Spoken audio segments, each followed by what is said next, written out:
ਹੁਣ ਸਵਾਲ ਇੱਥੇ ਹੈ, ਅਕਾਲ ਤਖਤ ਤੋਂ ਪ੍ਰਵਾਨਿਤ ਕੈਲੰਡਰ ਵੀ ਮੈਂ ਵਿਸ਼ੇਸ਼ ਕਰਕੇ ਤੁਹਾਨੂੰ ਪੁੱਛਣਾ ਚਾਹੁੰਦਾ, ਜਿਹੜੇ ਪੰਜਾਬ ਤੋਂ ਬਾਹਰਲੇ 2 ਤਖਤ ਸਾਹਿਬਾਨ ਨੇ ਜੀ, ਉਹਨਾਂ ਦੇ ਵੱਲੋਂ ਲਾਗੂ ਨਾ ਕੀਤਾ ਜਾਣਾ ਜਾਂ ਉਸ ਨੂੰ ਰੱਦ ਕੀਤਾ ਜਾਣਾ, ਕੀ ਤੁਸੀਂ ਅਕਾਲ ਤਖਤ ਦੇ ਹੁਕਮ ਦੀ ਅਵੱਗਿਆ ਨਹੀਂ ਸਮਝਦੇ? ਐਬਸੋਲਿਊਟਲੀ, ਬਿਲਕੁਲ।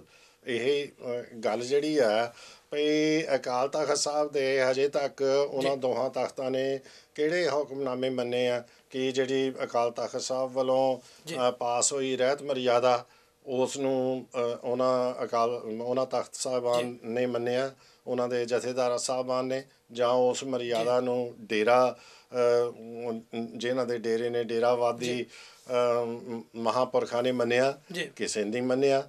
ਅਤੇ ਇਸ ਵਾਸਤੇ ਕੈਲੰਡਰ ਵੀ ਜਿਹੜਾ 2003 'ਚ ਪਾਸ ਹੋਇਆ ਉਹਨੂੰ ਵੀ ਡੇਰਾਵਾਦੀਆਂ ਨੇ ਲਾਗੂ ਨਹੀਂ ਕੀਤਾ ਅਤੇ ਆਪਣੀਆਂ ਸਗਰਾਂਦਾਂ ਚਲਾਉਂਦੇ ਰਹੇ। ਸੋ ਉਸ ਵੇਲੇ ਤਾਂ ਉਹਨਾਂ ਨੇ ਅਕਾਲ ਤਖਤ ਸਾਹਿਬ ਦੇ ਹੁਕਮ ਨੂੰ ਮੰਨਿਆ ਨਹੀਂ। ਇੱਕ ਮੈਂ ਇਹਦੇ 'ਚ ਸਵਾਲ ਕਰਨਾ ਚਾਹੁੰਦਾ ਕਿ 2003 ਦੇ ਵਿੱਚ ਜਦੋਂ ਇਹ ਅਕਾਲ ਤਖਤ ਤੋਂ ਲਾਗੂ ਹੋ ਗਿਆ ਜੀ, ਜਦੋਂ ਹੁਕਮ ਹੋ ਗਿਆ ਬਕਾਇਦਾ ਤੌਰ 'ਤੇ ਉਸ ਦੇ ਲਈ ਆਦੇਸ਼ ਹੁਕਮ ਜਾਰੀ ਕੀਤਾ ਗਿਆ ਸੀ ਜੀ 2003 ਦੇ ਵਿੱਚ? 2003 ਦੇ ਵਿੱਚ ਜਿਹੜੀ ਉਹ ਚਿੱਠੀ ਸ਼੍ਰੋਮਣੀ ਗੁਰਦੁਆਰਾ ਪ੍ਰਬੰਧਕ ਕਮੇਟੀ ਨੂੰ ਲਿਖੀ ਗਈ ਅਤੇ ਉਸ ਦੇ ਵਿੱਚ ਉਹਨਾਂ ਨੇ ਕਿਹਾ ਵੀ ਸਾਰੀਆਂ ਸੰਸਥਾਵਾਂ, ਉਸ ਚਿੱਠੀ ਦੇ ਵਿੱਚ ਇਹ ਲਿਖਿਆ ਵੀ ਸਾਰੇ ਉਹ ਅਕਾਲ ਤਖਤ ਤੋਂ ਹਾਂਜੀ ਅਕਾਲ ਤਖਤ ਸਾਹਿਬ ਜਥੇਦਾਰ ਸਾਹਿਬ ਵੱਲੋਂ ਇਸ਼ੂ ਹੋਈ ਚਿੱਠੀ। ਹੁਣ ਉਸੇ ਸਵਾਲ 'ਤੇ ਮੈਂ ਖੜਨਾ ਚਾਹੁੰਦਾ, ਅੱਜ ਦੀ ਤਰੀਕ 'ਚ ਉਸ ਸਵਾਲ ਨੂੰ ਲਿਆਉਣਾ ਚਾਹੁੰਦਾ ਜੀ। 2003 ਦੇ ਵਿੱਚ ਲਾਗੂ ਹੋਇਆ ਕੈਲੰਡਰ, ਪਰ ਤਖਤਾਂ ਨੇ ਹੀ 2 ਨੇ ਉਸ ਨੂੰ ਸਵੀਕਾਰ ਨਾ ਕੀਤਾ ਜੀ। ਉਹਨਾਂ ਨੇ ਇੱਕ ਤਰ੍ਹਾਂ ਹੁਕਮ ਅਦੂਲੀ ਕੀਤੀ, ਪਰ ਕੀ ਕਿਸੇ ਵੀ ਉਹਨਾਂ ਤਖਤਾਂ ਦੇ ਵਿੱਚੋਂ ਤਖਤਾਂ ਦੇ ਜਥੇਦਾਰ ਸਾਹਿਬਾਨ ਜਾਂ ਉੱਥੋਂ ਦੇ ਪ੍ਰਬੰਧਕ ਸਾਹਿਬਾਨ ਉਹਨਾਂ ਨੂੰ ਕਦੇ ਮਾਨਯੋਗ ਜਥੇਦਾਰ ਸਾਹਿਬ ਸ੍ਰੀ ਅਕਾਲ ਤਖਤ ਸਾਹਿਬ ਨੇ ਉੱਥੇ ਤਲਬ ਕੀਤਾ?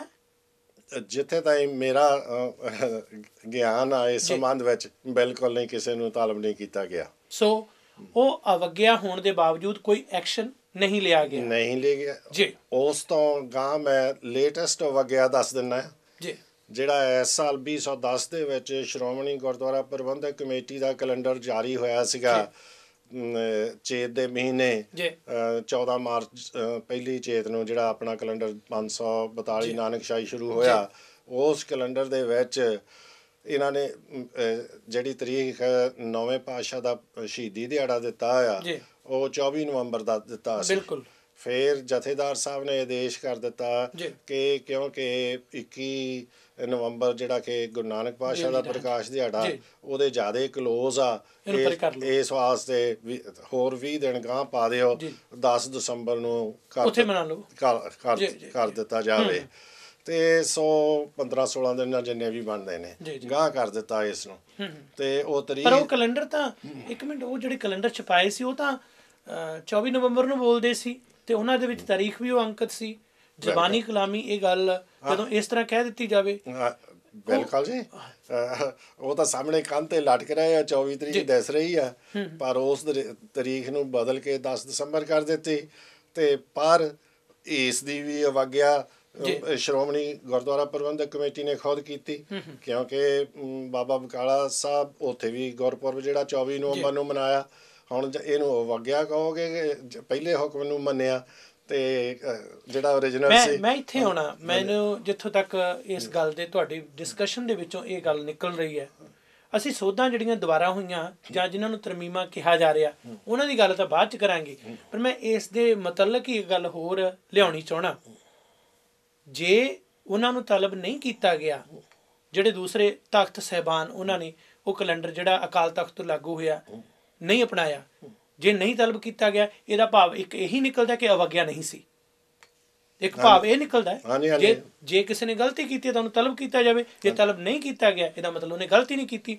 ਹੁਣ ਅੱਜ ਦੀ ਤਰੀਕ ਦੇ ਵਿੱਚ ਜਿਹੜੇ ਨਵੀਆਂ ਸੋਧਾਂ ਵਾਲੇ ਇਸ ਤਾਜ਼ਾ ਜਿਹੜੇ ਨਾਨਕਸ਼ਾਹੀ ਕੈਲੰਡਰ ਦੇ ਨਾਂ 'ਤੇ ਪਰਿਵਰਤਨ ਕੀਤੇ ਗਏ ਨੇ ਉਹਨਾਂ ਨੂੰ ਲਾਗੂ ਨਹੀਂ ਕਰ ਰਹੇ ਅਤੇ ਇੱਕ ਤਰ੍ਹਾਂ ਉਸ ਹੁਕਮ ਦੀ ਜਿਹੜਾ ਨਵਾਂ ਅਕਾਲ ਤਖਤ ਤੋਂ ਆਇਆ ਆਦੇਸ਼ ਉਹਨੂੰ ਨਹੀਂ ਮੰਨ ਰਹੇ, ਤਾਂ ਉਸ ਪਿਛਲੇ ਪ੍ਰੋਸਪੈਕਟਿਵ ਦੇ ਵਿੱਚ ਕੀ ਤੁਸੀਂ ਕਹੋਗੇ ਉਹ ਅਵੱਗਿਆ ਕਰ ਰਹੇ ਆ ਜਿਹੜੇ ਇਸ ਨੂੰ ਨਹੀਂ ਮੰਨ ਰਹੇ, ਕਿ ਉਹ ਉਸੇ ਤਰੀਕੇ ਦੇ ਨਾਲ ਜਿਵੇਂ ਪਿਛਲਾ ਇਤਿਹਾਸ ਬੋਲਦਾ ਹੈ ਕਿ ਉਸ ਦੇ ਮੁਤਾਬਕ ਇਹ ਗਲਤੀ ਹੈ ਜਾਂ ਨਹੀਂ?